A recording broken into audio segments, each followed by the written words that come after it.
Okay, so this is just a little demonstration video of how I assemble the 1/3 scale I just built.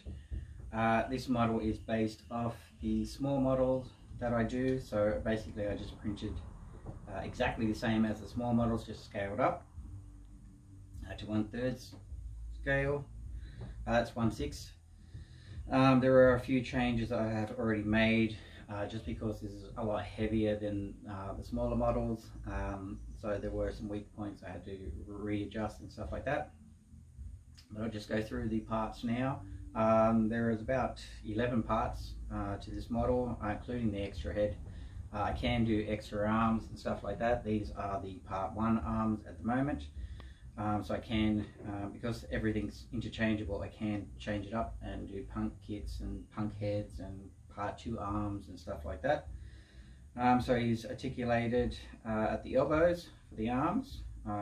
Same 2-point system I have on the smaller version, the big version.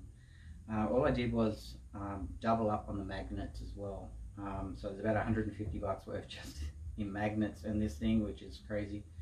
The big ones for the arms are a little too strong, but they do hold their weight, which is great. So it's probably a good idea to have them a little bit stronger than weaker.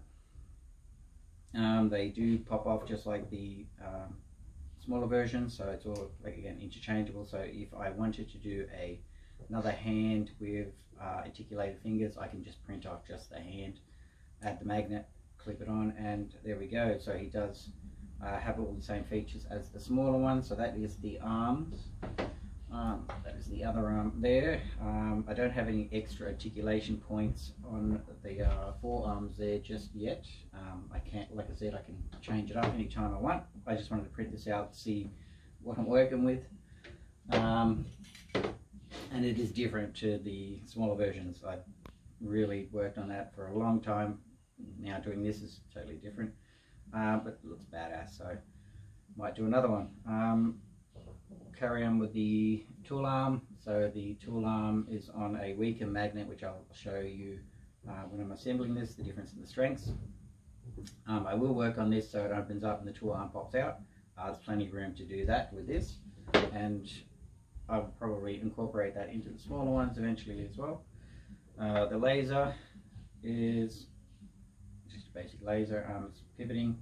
I have started weathering this with some black line markers and stuff like that, line paint, to really pop the detail. So I'm going to continue that on this model. So I'll just put that aside for a second. So the heads, we have the Saint head, articulated eyebrows. Actually they come off, so they're on magnet systems, so can't break them. This one comes with a separate head, separate eyebrows, so you can change up the eyebrows and get a good couple of poses going and stuff like that. He is wired up for red eyes as well. So put the eyebrows like that. I'm going to push them in like that. So he's wired up for some red eyes as well. I still got to do the lenses. I'll print those out in some crystal clear.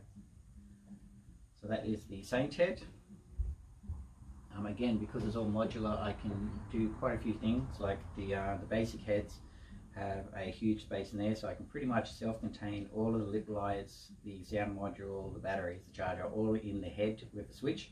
So you just basically change the head over. So if you wanted a punk kit, you just do a punk head, whack on the punk spikes and stuff like that. You don't have to go to too much detail scratching it up like that if you wanted to change it back to part 1 or a part 2 plain version. So there's a lot you can do. What I can do. Fixed eyebrows just on this one, just because this is an older style head, but it has the fake lip lights there, so they can be all painted in. You have all of the appropriate LEDs at the front and underside. So that's the head. So we'll continue on with the body, because I know this is dragging on. This is the torso. So for size comparison, it's pretty big. He's heavy. I think this part alone was 1.4 kilograms. His back is screwed on at the moment, so it can come off. You do have a lot of room in the space for anything else. wiring or anything you want to add to it. He is articulated at the neck to get a couple more poses. I did have to add a bracing plate at the back to structuralize that center point there. You do have a tremendous amount of weight, including the head and the arms. This is all printed in resin, Monocure's tough resin. So he does have a lot of weight, so he's pushing a lot of weight down on that, which is putting a lot of pressure on that pivot point right there. It is only a small pivot point, so very important to make that as strong as you can. So he doesn't actually articulate at that point. If I do want to articulate him at that point, then I have to have this articulated, I have to have the shoulders articulated, so you have to have everything working all at once. A lot of movement, a lot of parts can break, so he's just fixed at the moment for this statue, articulated statue. So that is the torso. The paints used, because a lot of people ask me if he's real metal. These are available in Australia, so that's the Dulux stainless steel for the covers and stuff like that. I do clear coat it in a matte clear just to dull down that metallic look, so he looks more of a grey. And the body colour has anything metal like that for a quick way of getting like a chrome look. Clear coat, sprayed in a black gloss, and then a Rust-Oleum mirror effect will give you the chrome-ish look. It's a very nice quick chrome look, and it actually ages. It'll get a nice patina on it and start looking like real metal, because the paint contains real metal flakes, so it will look better in age. So let's just put this thing together, swing him around. So we have the caddy, plenty of space on the underside. I put my whole fist in there, so plenty of space to do more stuff. I don't have this articulated yet because this is from the smaller models, so I will change that so it bends down. You can get that proper tippy toe. He will tippy toe, but just not the back end at the moment. Actuator is here. That is to help lock in the torso, so I don't have to hold it up. So we'll take the center bit, so that goes on the right side, that side goes in there.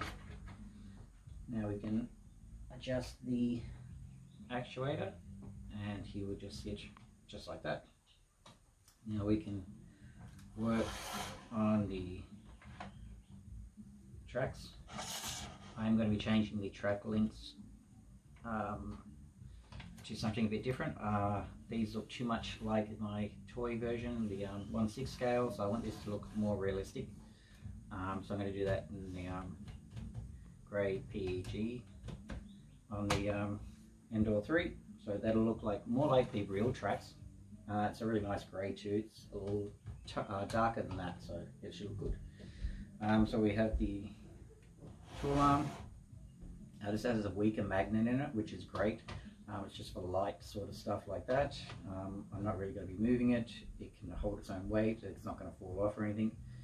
It is a little too weak. I'd like it a little bit stronger.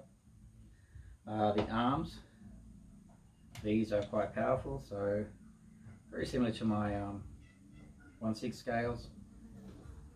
Just sort of firmly attach them on. Sorry?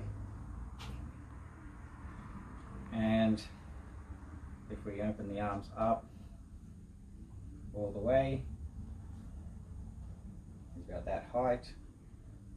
Pop on a head.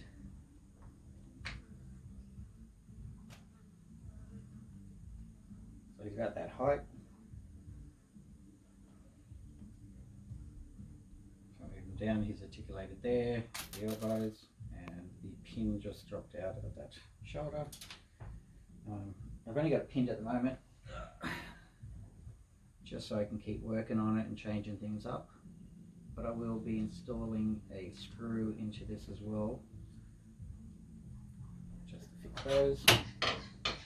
So we'll continue on with the laser. So again, that just snaps on there, that, and we can articulate him up or down if we want. We'll go down at the moment, and that is pretty much Johnny 5 assembled.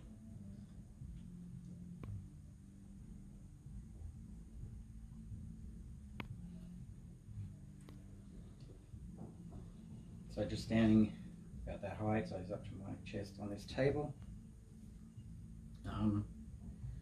Spin him around, pick him up, so I can pick him up. Does have a bit of weight to him, 4.5 kilos, 4.5 litres of monocure tough resin. And we'll change the head over to the Saint head.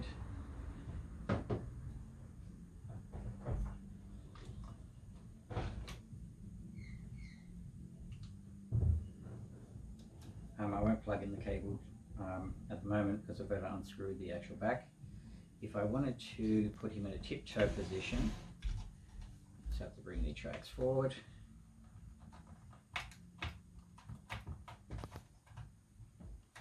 Just get past that point there. I haven't got this point screwed just yet because again I'm still playing around with it. But once that is screwed off there, it'll be nice and sturdy.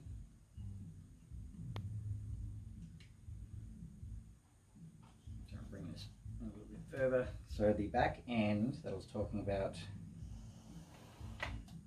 this part here should bend down as well, so it will go up about that height once that back wheel is bent down.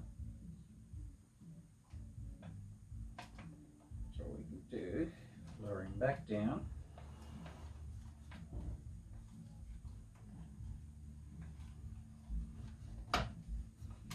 Again, this is all resin. So I am being pretty, I wouldn't say rough, but I'm being quite firm with him. And you can just see the magnets, even though they're strong, this is still a heavy arm, so it's probably a good idea to have it that strong. I mean, you could have screws or other systems or whatever you want. I'm just going to go with the magnets.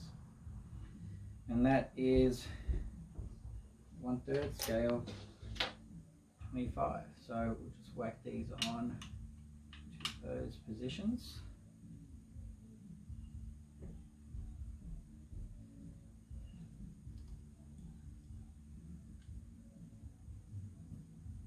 And that is it.